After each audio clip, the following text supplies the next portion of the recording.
News Kannada ವಾಹಿನಿಗೆ ಸ್ವಾಗತ. ಕರ್ನಾಟಕ ಕಾವಲು ಪಡೆಯ ವತಿಯಿಂದ ದಿನಾಂಕ 5/5/2025ರಂದು ಗುಂಡ್ಲುಪೇಟೆ ತಾಲೂಕಿನ ಮಾಡ್ರಹಳ್ಳಿಯಲ್ಲಿ ಇರುವ ಎಸ್ಎನ್ಎಸ್ ಆಂಗ್ಲ ಮಾಧ್ಯಮ ಶಾಲೆಯು ಯಾವುದೇ ಮಾಹಿತಿ ಕೊಡದೆ ಶಾಲೆಯನ್ನ ಮುಚ್ಚುತ್ತೀವಿ ಎಂಬ ಸುದ್ದಿಯನ್ನ ಪೋಷಕರು ಆತಂಕಗೊಂಡಿದ್ದು, ಇದರ ಬಗ್ಗೆ ಕ್ರಮ ವಹಿಸಬೇಕು ಅಂತ ಕ್ಷೇತ್ರದ ಶಿಕ್ಷಣಾಧಿಕಾರಿಗಳು ಆದ ಟಿಆರ್ ಸ್ವಾಮಿ ಅವರಿಗೆ ಪೋಷಕರೊಂದಿಗೆ ಕಾವಲು ಪಡೆಯ ನೇತೃತ್ವದಲ್ಲಿ ಕ್ರಮ ವಹಿಸಿ ಮಕ್ಕಳ ವಿದ್ಯಾಭ್ಯಾಸದ ಬಗ್ಗೆ ಕಾಳಜಿ ವಹಿಸಬೇಕು ಅಂತ ಮನವಿ ಸಲ್ಲಿಸಲಾಗಿದೆ. ಈಗ ಅಲ್ಲಿ ಸ್ಕೂಲ್ ಹತ್ರ ಹೋದ್ರೆ ಒಬ್ರು ಯಾರು ಇಲ್ಲ. ಈಗ ಕರೆಸಿ 1 ಗಂಟೆಗೆ ಬರ್ತೀನಿ ಅಂದ್ರೆ ಸರ್ 1 ಗಂಟೆಗೆ ಬನ್ನಿ, 1 ಗಂಟೆಗೆ ಬಂದಾಗ ಬೇಕಾದ್ರೆ ಮ್ಯಾನೇಜ್ಮೆಂಟ್ ಅವ್ರ ಜೊತೆ ಮಾತಾಡ್ತಾರೆ. ಬರ್ತೀವಿ 1 ಗಂಟೆ ಬರ್ತಾರೆ ಸರ್. ಹಾಂ 1 ಗಂಟೆಗೆ ಬರಲೇ ಇಲ್ಲ, 1 ಗಂಟೆ ಬಂದು ಮಾತಾಡೋದು ಸರ್. 1 ಗಂಟೆ ಬಂದು ಮಾತಾಡೋದು. ಆನಂದ ಮನೆಯವ್ರ ಹತ್ರ ನಮ್ಗೆ ಸರಿಯಾದ ಮಾಹಿತಿ ಹೇಳಿಸ್ಕೊಡಿ ಸರ್. ಆಯ್ತು, ಅವ್ರ ಹತ್ರನೇ ಹೇಳಿಕೆ ಕೊಡಿಸ್ತೀವಿ ಸರ್. ಯಾಕಂದ್ರೆ ಮಕ್ಕಳು ಭವಿಷ್ಯ ಅದನ್ನೇ ಸರ್. ನಾವು ಓಪನ್ ನಮ್ದು ಅದೇ ಉದ್ದೇಶ ಇರೋದು. ನೀವು ನಿನ್ನೆ ಪೇಪರ್ಸ್ ತೆಗಿಲಿಲ್ಲ ಅಂದ್ರೆ ಇವಾಗ ಏನ್ ಬರ್ತದೆ ಸರ್, ಇದು ನಮ್ದು ಪೋಸ್ಟ್ ಆಫೀಸ್ ರೀತಿ ಮಾಹಿತಿ ಎಲ್ಲ ತಗೊಳ್ಳೋದು, ಪಾವತಿ ತಗೊಳ್ಳೋದು, ನವೀಕರಣ ಆಗೋದು ಎಲ್ಲ DDP ಆಫೀಸಲ್ಲಿ. ಎಲ್ಲ ಅವರ ಕಂಟ್ರೋಲಿಂಗ್ ಎಲ್ಲ ಅವ್ರ ಹತ್ರ ಇರೋದೆ. ನಮ್ದು ಏನಿದ್ರು ಮೇಲ್ವಿಚಾರಣೆ ಮಾಡೋದು ಸರ್ಕಾರಿ ಶಾಲೆಗಳು.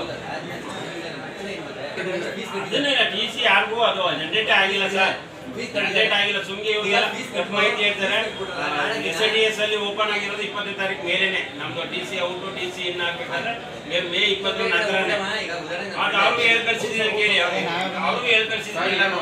ಏನ್ ಗೊತ್ತು ಸರ್, ಈಗ ಆಡಳಿತ ಮಾಡೋದ್ರ ಕಳಿಸ್ಬಿಟ್ಟು ನಿಮ್ಮ ಸಮ್ಮುಖದಲ್ಲಿ ಅವ್ರಿಗೆ ಪೋಷಕರಿಗೆ ಮಾಹಿತಿ ಹೆಂಗೆ ಸ್ಕೂಲ ಮುಗಿಸ್ತೀವಿ ಇಲ್ಲ ನಡೆಸ್ತೀವಿ ಅದ ನಿಮ್ಗೆ ಹೆಚ್ಚಾಗಿಲ್ಲ. ನಮ್ಮ ಲೆಕ್ಕದ ಪ್ರಕಾರ ಹೆಚ್ಚಾಗಿಲ್ಲ ಸರ್. ಸ್ಕೂಲ ನಡೆಸ್ತೀನಿ ಅಂದ್ರೆ ನೀವು ಆಡಳಿತ ಮಾಡಿದ್ರು ನಡೆಸ್ತೀನಿ ಅಂತ ಹೇಳ್ತೀರಾ.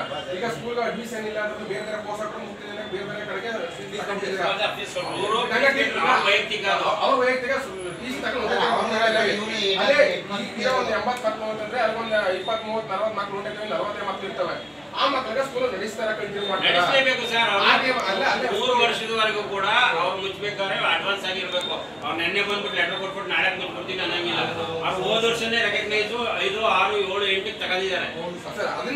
ಏನಾಗಿದೆ ಅಂದ್ರೆ ನರ್ಸಿಂಗ್ ಕಾಲೇಜಲ್ಲಿ ಒಂದೇ ಇರಬೇಕು, ಸ್ಕೂಲ್ ಇರಂಗಿಲ್ಲ, ಒಂದೇ ಸಂಸ್ಥೆಯಲ್ಲಿ ಒಂದೇ ಇರಬೇಕು, ಅವ್ರಿಗೆ ರೆಕಗ್ನೈಸೇಷನ್ ಕೊಡಲ್ಲ ಅಂತ ಅವರು ಅದಕ್ಕೆ ಆಟ ಆಡ್ತಾ ಇದ್ದಾರೆ.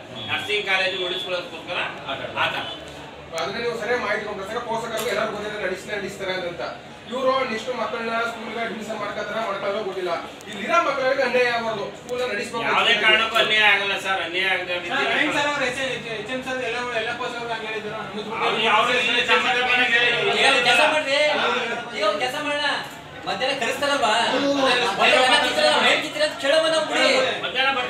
ಈ ಸಂದರ್ಭದಲ್ಲಿ ತಾಲೂಕು ಅಧ್ಯಕ್ಷರು ಆದ ಎ ಅಬ್ದುಲ್ ಮಾಲಿಕ್, ತಾಲೂಕು ಕಾರ್ಯದರ್ಶಿಗಳು ಆದ ಎಸ್ ಮುಬಾರಕ್, ತಾಲೂಕು ಗೌರವಾಧ್ಯಕ್ಷರು ಆದ ರಾಮೇಗೌಡ, ಸಂಚಾಲಕರು ಆದ ಮಿಮಿಕ್ರಿ ರಾಜು, ರೈತ ಸಂಘದ ಮುಖಂಡರು ಆದ ನಾಗಾರ್ಜುನ್, ನವೀನ್, ಮಾಡ್ರಹಳ್ಳಿ ಹಾಗೂ ಪೋಷಕರು ಹಾಜರಿದ್ದರು. ತಾಜಾ ಸುದ್ದಿಗಾಗಿ MTV ನ್ಯೂಸ್ 24x7ಗೆ ಸಬ್ಸ್ಕ್ರೈಬ್ ಮಾಡಿ ಮತ್ತು ಬೆಲ್ ಐಕಾನ್ ಅನ್ನು ಒತ್ತಿ. ತಪ್ಪದೇ ಲಿಂಕ್ ಶೇರ್ ಮಾಡಿ.